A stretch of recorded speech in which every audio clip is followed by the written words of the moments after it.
So please welcome the Shadow Home Secretary, the Right Honourable Yvette Cooper MP.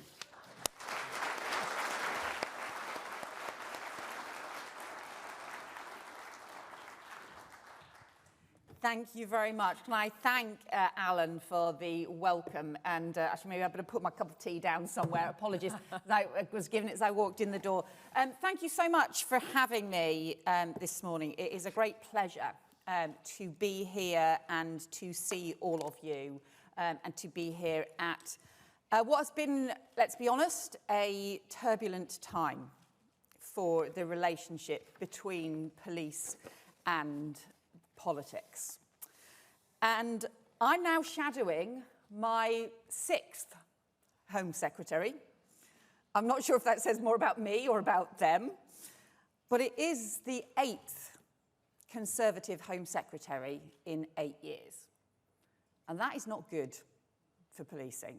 It's not good for Home Affairs, and it's not good for the country. And we've got a level of chaos, which I think has added to what really for a long time has been not a strong enough sense of purpose around and vision around policing from the Home Office at a time when we know that policing faces such great challenges, greater complexity when crime is changing so fast.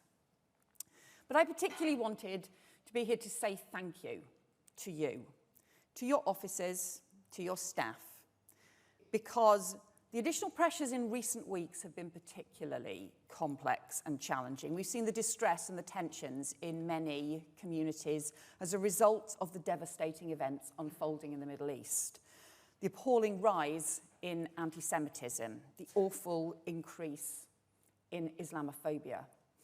And when all of us must be vigilant to ensure that events unfolding internationally don't play out in increasing tensions here at home, I've seen immensely important work being done by police forces all across the country, reassurance patrols, the visits to synagogues, to Jewish schools, to mosques, the work that the Met and other forces are doing with the Community Security Trust, with Tell Mama. It's really important and it's impressive. The community engagement at its best, with officers working locally to reassure, to pursue hate crimes, to keep people safe, and those neighbourhood policing programmes recognising the importance of that reassurance work. And then, of course, having to manage the large-scale protests at the same time as public events like Remembrance, ensuring that you can keep order, can keep people safe, and can operate within the law. And doing so, of course, in a world of social media where every single event and incident is scrutinised and is under the spotlight of a camera. So, of course, you and your officers won't get everything right, but you are doing impressive and important work, true to the traditions of British policing, impartial, without fear and favour, respecting and embedded in communities, upholding the law. So I particularly want to give thanks and pay tribute to all the officers who worked in very difficult circumstances last weekend, protecting the cenotaph, ensuring that Remembrance and Armistice events went ahead, having to obviously manage complex public order issues, having still to be working to go after awful anti-Semitic incidents, but also having to operate in the face of the most appalling and ugly scenes of far-right groups deliberately attacking the police. And I want to say and send my best wishes for a speedy recovery to all the officers who were injured. We never take for granted the work each officer does each day and the risks they take to keep the rest of us safe. So let me just particularly thank all of you, and especially to thank Mark Rowley and the Metropolitan Police and all the forces who've been providing mutual aid. You have a tough job. You need backing, not attacking, in the job that you do. And I'll be clear, the attacks on you by Suella Braverman were a total disgrace. Suella Braverman is not Home Secretary anymore, rightly. And I think you'll be hearing From the new Home Secretary, James Cleverly, very soon I expect he will take a very different approach. But this is actually too important just to move on and dismiss this as an aberration. Because I said repeatedly in the comments that I made on the disgraceful Suella Braverman article, no Home Secretary ever before would ever have done this.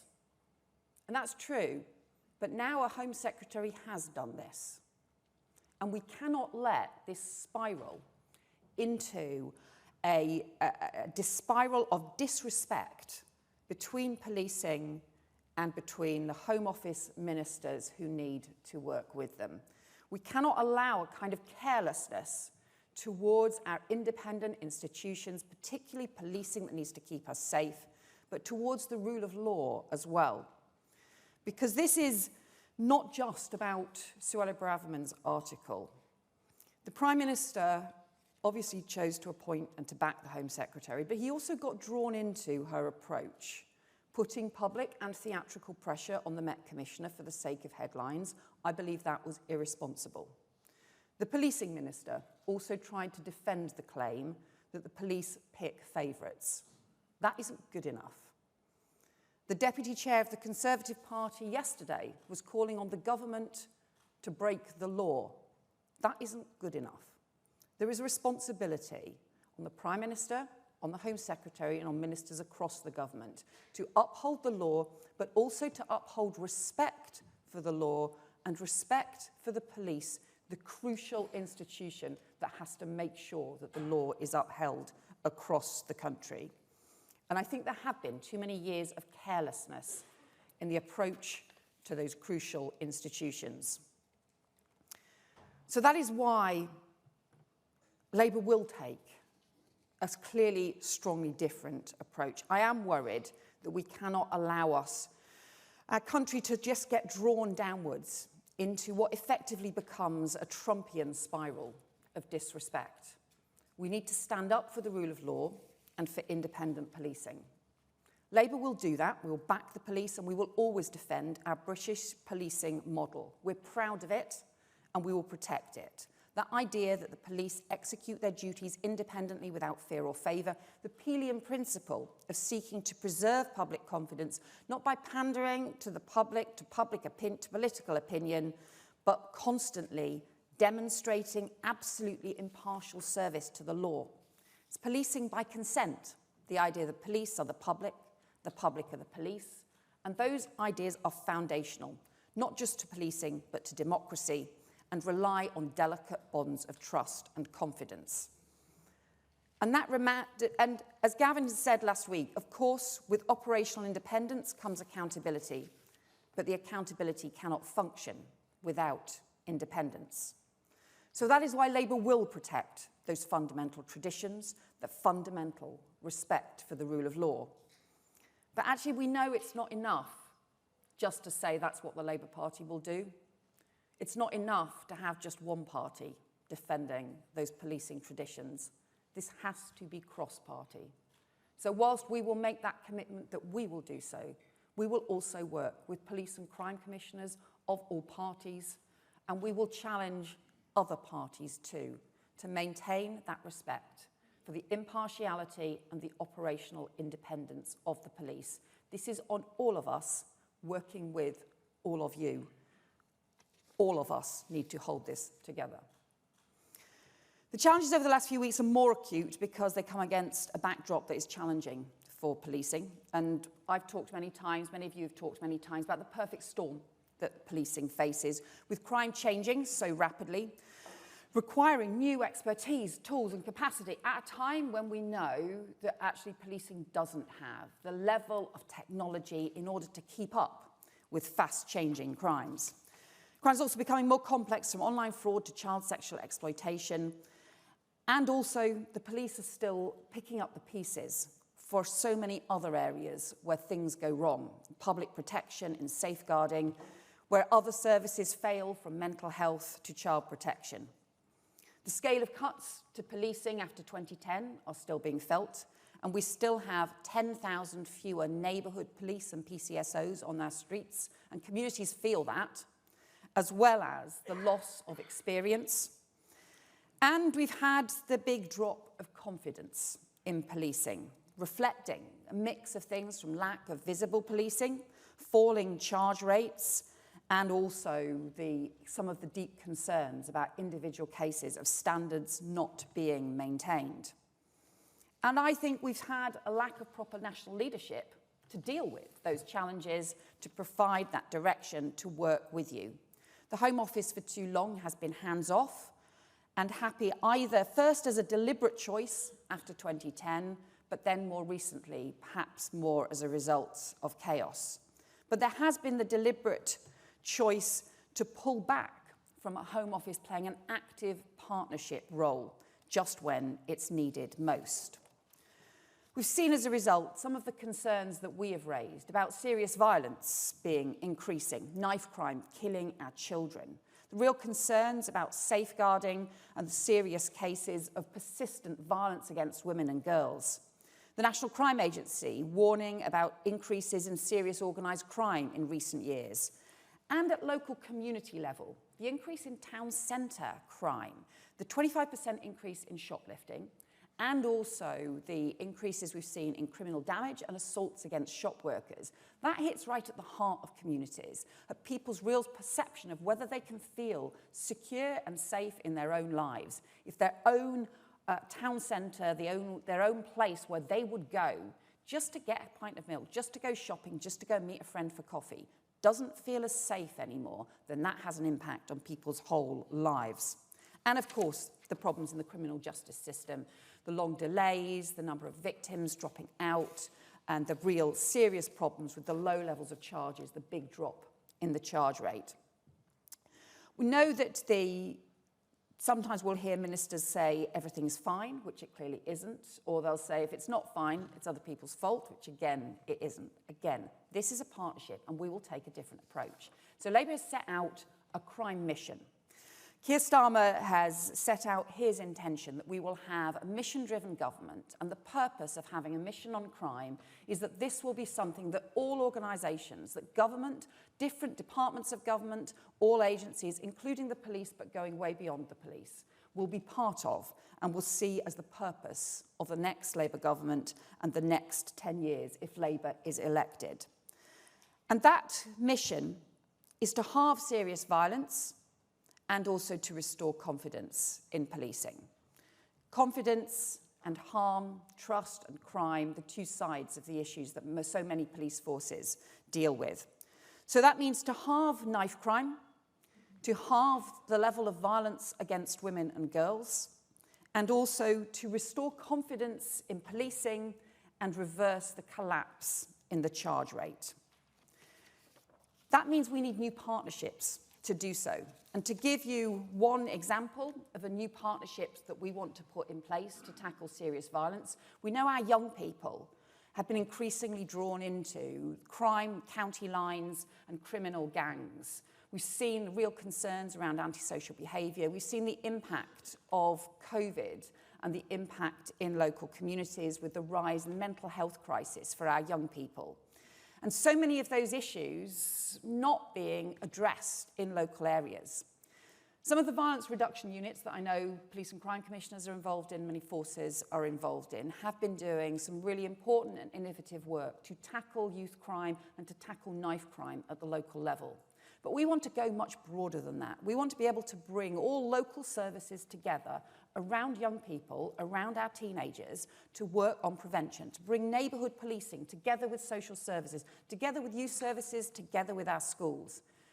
In the last Labour government, I was one of the ministers responsible for the Sure Start programme for the under-5s. And its whole principle was about bringing services together around families rather than having families pushed from pillar to post, and looking at prevention for everyone, but also with the most targeted help for those in need.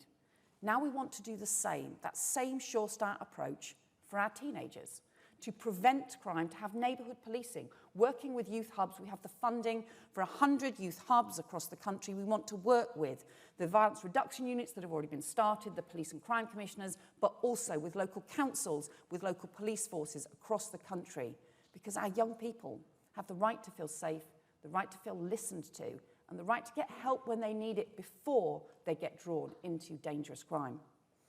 But we also need action to restore neighbourhood policing. If we're going to restore confidence in policing, it has to start with neighbourhood policing. I've talked about that many times before. The importance of rebuilding that community connection. It's not just patrols on the street, it's also about that problem solving, working with communities, using modern data and technology, the hotspot policing and responding to that, but also being able to build up those relationships, that trust and that local intelligence as well. And particularly that is about our town centres. In Castleford town centre, we've had significant challenges with antisocial behaviour and shoplifting, just as many other town centres have for a long time. We have worked closely with the local council and with the local police. We've got extra neighbourhood police patrols into Castleford town centre, and it's made a big difference. It's made a big difference to the number of crimes being reported. But it's not rocket science. And we need that focus on keeping our town centres safe and on neighbourhood policing. And that's why at the centre of our mission is a plan for 13,000 more neighbourhood police and PCSOs back in neighbourhood teams, funded by a new police efficiency programme that is based on the work of the Police Foundation, bringing together procurement and shared services to make sure that we can get that money back onto the front line, keeping our communities safe. And also, as we try and restore confidence in policing, means restoring the effectiveness of the criminal justice system, making sure that when crimes are committed, there are consequences. For too often, people feel no one comes or nothing is done. That is the confidence we need to turn around. But again, that means working together. We set up a charging commission to bring together former Chief Constable, Crown prosecutors, chaired by Dame Vera Baird. And I wanted to thank many of you, many of the forces who have sent in evidence to that charging commission. The work is underway at the moment. But what's really striking from the evidence that has come in is how much it paints a story of services that were hit by a huge scale of cuts that then shrank into themselves and stopped working together. And also a lack of troubleshooting, a lack of Home Office engagement, a lack of government engagement to troubleshoot the problems that then arose. One of the pieces of evidence that was sent to us described how a prosecutor who'd been working for the CPS for 3 years said, although they dealt all the time through emails, they hadn't actually spoken to a police officer for 3 years. So those human conversations that can be the ways that we troubleshoot problems just not happening in services that end up being under strain, but also end up with no leadership to pull them together and to get them working properly. We have said one of the things already we would change is the ridiculous redaction rules that mean that too many of your officers just spend hours and hours redacting files in order to be sent to the CPS, in order for the CPS to say, actually, there's not enough evidence anyway, and they may not be charged anyway. And you just go round in circles, and it's a huge amount of additional bureaucracy. Effectively, the equivalent of having an officer stuck in an office with a bottle of Tipex for hours and hours and on end when they should be out on the street. So we will change those rules. We'll change that. If it needs legislation to do so, then we will do so if Labour gets elected. But I would urge the government to get it sorted out beforehand. We'll work with you too to raise standards. That includes individual standards around vetting, around misconduct, around raising, but we also need to raise standards for forces as well. And back when I was the chair of the Select Committee, I remember finding it deeply frustrating. We would ask about recommendations that had been made that had never actually been implemented, be they recommendations from the IPC, recommendations from the Inspectorate, and nobody even had any track of what those recommendations were. Now, implementing those recommendations is a responsibility for police and crime commissioners, but where we have areas where we have persistent failures within forces, other services in education and health have improvement regimes. We don't have the same for police forces. So that is why we will support some of the recommendations that were made by the Police Inspectorate to give new powers of direction in cases where there is persistent failures to the Inspectorate with additional safeguards from the Home Secretary, but to make sure that we've got mechanisms to make sure failure is tackled and to make sure that all forces can raise to the standard of the best and we can be sure that together we are making sure that communities aren't let down. And then I wanted to say just two final things. One is about the workforce and the police workforce. We know, and I know that you have work underway through the MPCC and others, about improving technology, and there'll be much that we want to do around the modern technology that police forces need and the coordination of technology between forces. But we also can't ever forget that, like the NHS, policing is about people, and it's that people relationship that matters more than anything else. It's why neighbourhood policing is so important. It's also the contact with the victims, the trust that is built, the connections that are made. And policing will always be, at its heart, a people profession. But that means we have to support the workforce, we have to value the workforce, and we have to plan for the kind of workforce that we need for the future as well. So that's why Labour will set out a proper workforce strategy within the Home Office if we are elected, why we will work too on making sure the police covenant is a reality, that there is proper mental health support in place for police officers under pressure, that we look at the different skills, the very different skills and recruitment that we need, and also that we make sure as we make changes to the lifetime allowance on pensions, we ensure that police officers get the same kind of protection as the NHS so that we can make sure we sustain our senior leadership, and also to bring in the proper bravery medal for those who lose their lives giving their service to keep the rest of us safe. And then I want to finally finish just where I started, which is talking about the work right now in communities, because there's many things that we want to do together, and we believe that any government should be doing together with policing about addressing issues around workforce, issues around charging, issues around neighbourhood policing, some of the things that are about long-term rebuilding of confidence.